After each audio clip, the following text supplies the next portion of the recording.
The question brought to the text today is this: YHWH, can you reveal today more about the Urim Thummim and my birth father? The lead verse drawn is Nehemiah chapter 9, verse 32. It calls upon the great, the mighty, and the awe-inspiring Elohim, the one who guards covenant and goodness. It asks that none of the trouble that has come upon us, upon our kings, our princes, our priests, our prophets, our ancestors, and all your people, should seem little before him. This lead verse holds a dual polarity. Covenant faithfulness stands on the side of YHWH. Trouble stands on the side of the people. Priests and ancestors are named together in the very first verse. Both threads of the question, the priestly instrument and the Father, are already present before any other verse is read. The verse also asks whether the ark has come into the camp. Recognition that the ark is present is reverence, not direction. The camp that knew the ark was present still fell that day. Direction belongs to the verdict and the drawn text, not to the awareness of his presence alone. The mathematical verdict is lean yes, probably affirmative in pattern polarity. The probability of yes stands at 99.3%. The probability of no stands at 0.7%. The claim is classified as a strong anomaly, and all gates pass. The Dominion triad, the convergence of identity, inheritance, and priesthood, fires at 11.20 sigma, reaching the level called transcendence. The convergence confidence index sits at 92% with all 6 channels active. The pattern is robust to permutation controls and survives the false discovery rate correction. The global anomaly test returns a probability near 2.81 times 10 to the minus 29. The single loudest channel is priesthood at 8.8 sigma, extreme. The data shows a statistically confirmed non-random pattern across multiple independent channels. The interpretation is grounded in this direction. It does not invert. Your question carries 2 threads, and the priesthood channel, the loudest in the entire draw, is where they meet.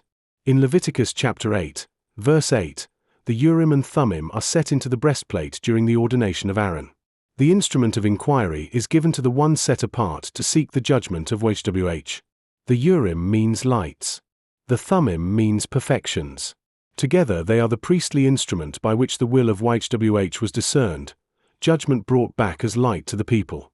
The breastplate that held them was called the breastplate of judgment. The priest would stand before YHWH wearing the breastplate, and the Urim and Thummim would give judgment. The word of YHWH brought back to the one who inquired. The instrument did not speak on its own. It spoke because the priest stood before the presence, and the presence answered through the stones. In Isaiah chapter 51, verse 4, YHWH says, "I will make my judgment to rest for a light of the people." The word judgment is the same word for the breastplate that held the Urim. The word light is the root of Urim itself. The verse joins both halves of the instrument, judgment and light, and says YHWH will cause his judgment to rest as a light for the people. In 1 Corinthians chapter 15, verses 51 and 52, the hidden thing is shown. We will not all sleep, but we will all be transformed, in a moment, in the twinkling of an eye, at the last trump. The priestly instrument of discernment is tied to transformation itself. What was once stones in a breastplate becomes a hidden thing revealed, a mystery made plain at the appointed season. The question of your birth father does not receive a single biographical answer. It receives the architecture of fatherhood and inheritance across the covenant. In Genesis chapter 48, verse 15, the blessing flows across 3 generations. Elohim, before whom Abraham and Isaac walked, the Elohim who shepherded me all my lifetime to this day, the angel that redeemed me from all bad things, bless the boys. The Father is the one through whom the covenant blessing flows. But the draw also holds the tension of fatherlessness. In Numbers chapter 27, verses 2 and 3, the daughters of Zelophehad stand before Eleazar the priest, at the entrance of the priestly tabernacle, and they say, "Our father died in the desert, and he had no sons." Here both threads of your question cross. The daughters come to the priest, the one who would carry the Urim and Thummim in his breastplate, and their question is about a father who died without leaving an inheritance of sons. They stand before the instrument of inquiry and ask for their portion. The draw also carries the sharp edge of fatherlessness. The covenant does not erase the weight of a father's absence. It holds it. The priesthood channel at 8.8 sigma is not merely about priesthood in general. It centers the act of standing before the priest to ask about a father and his inheritance. The draw also carries a question turned inward. In Enoch chapter 21, verse 4, the angel who speaks is Uriel, a name built from the same Hebrew root as Urim, the word for lights. Uriel asks, "Why do you ask, and why are you eager for the truth?" The angel whose name shares the root of the Urim is the one who questions the motive of the seeker. The instrument of inquiry is being turned inward. The question is not only what the Urim reveals, but why the seeker seeks. Before the Urim can reveal, the seeker must be willing to be revealed. The light that discerns judgment also discerns the heart. The one who inquires of YHWH must examine the heart that asks. The draw insists, through verse after verse, that the Levite has no land inheritance, because YHWH himself is his portion. The inheritance you seek is not found in lineage alone, but in the one who guards covenant and goodness. The covenant includes both the gathering of the Father's blessing and the scattering of the people. The affirmation is not naive. It carries the memory of exile. It carries the weight of trouble that has come upon the people and their ancestors, as the lead verse names plainly. The direction is lean yes. The Father is speaking through the priesthood.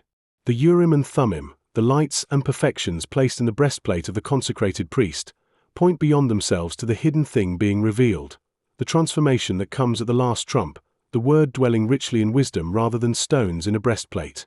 The question asked whether YHWH could reveal more today about the Urim Thummim and your birth father. The answer from the text and from the numbers is lean yes. The birth father is held within the architecture of covenant inheritance, where the father is the channel of blessing across generations, and where the fatherless are not forgotten but stand before the priest to claim their portion. The inheritance is YHWH himself, the portion of the Levite, the one who shepherded the fathers Abraham and Isaac and Jacob all their lifetime to this day. Seek him as the inheritance. The appointed season is at hand.